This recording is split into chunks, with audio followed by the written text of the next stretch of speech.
1978 में सिर्फ 2000 रुपए से शुरू होने वाली सारा देश की नंबर 1 प्राइवेट कंपनी हुआ करती थी, जिसमें 11 लाख से ज्यादा एम्प्लॉय थे। लेकिन आखिर ऐसा क्या हुआ कि अरबों रुपए का साम्राज्य खड़ा करने वाला सुब्रत रॉय सलाखों के पीछे पहुंच गया। आइए जानते हैं कि क्या था वो सारा स्कैम जिसने देश के 13 करोड़ लोगों के साथ धोखा किया। दोस्तों, सारा के बारे में ऐसा कहा जाता है कि यह एक ऐसी कंपनी थी जो इंडियन रेलवे के बाद इंडिया में सबसे ज्यादा रोजगार देती थी। सारा कंपनी की शुरुआत 1978 में हुई। शुरुआत में कंपनी ने सुझाव दिया कि लोग सिर्फ 20 रुपए कंपनी में जमा करें और सारा इसका अच्छा इंटरेस्ट के साथ रिटर्न करेगी। लोगों को कंपनी का मॉडल काफी पसंद आया और सारा लोगों का विश्वास जीतने में सफल रही।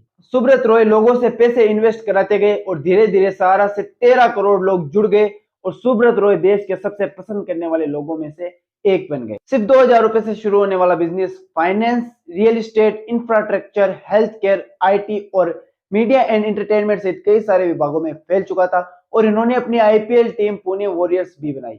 Subrat Roy Indian cricket team और इंडियन हॉकी टीम को भी स्पॉन्सर्स करते थे। उस समय सुब्रत रॉय बड़े बड़े पॉलिटिशियन, फिल्म स्टार और देश के पॉपुलर लोगों के साथ मिले हुए थे और वे लोग इसमें पैसा भी इन्वेस्ट करते थे और सारा कंपनी काफी अच्छे तरीके से आगे बढ़ रही थी।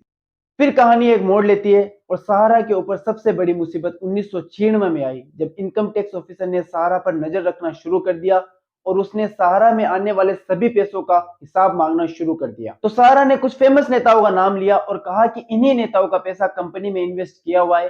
तो नेताओं का अपना नाम एक्सपोज होने का डर लगने लगा और उन्होंने एक इनकम टैक्स ऑफिसर का ही ट्रांसफर करवा दिया और इस तरह सहारा पर आया हुआ पहला खतरा टल गया।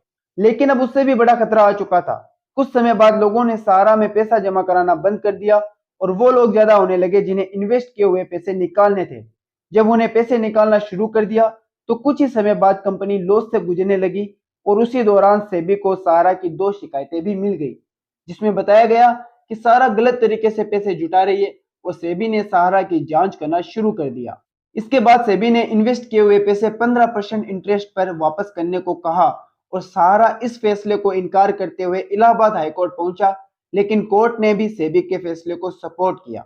इसके बाद सहारा सुप्रीम कोर्ट पहुंचा, लेकिन सुप्रीम कोर्ट ने जुटाए हुए पैसों का सोर्स मांगा तो सहारा कोई सटीक जवाब नहीं दे पाया। सुब्रत रॉय सहारा 12 लाख परिवारों का सहारा, एक ऐसी हस्ती, एक ऐसा नाम, एक ऐसी मिसाल जिसे पैसे से पैसा बनाने में महारत हासिल। लेकिन मंगलवार को सुप्रीम कोर्ट में आते ही सारी महारत बेकार चली गई। अब सहारा को 3 महीने के अंदर अंदर 3 इंस्टॉलमेंट में 15% इंटरेस्ट के साथ सारे पैसे सेबी को लौटाने हैं। ध्यान रहे, सेबी को लौटाने हैं, इन्वेस्टर्स को नहीं।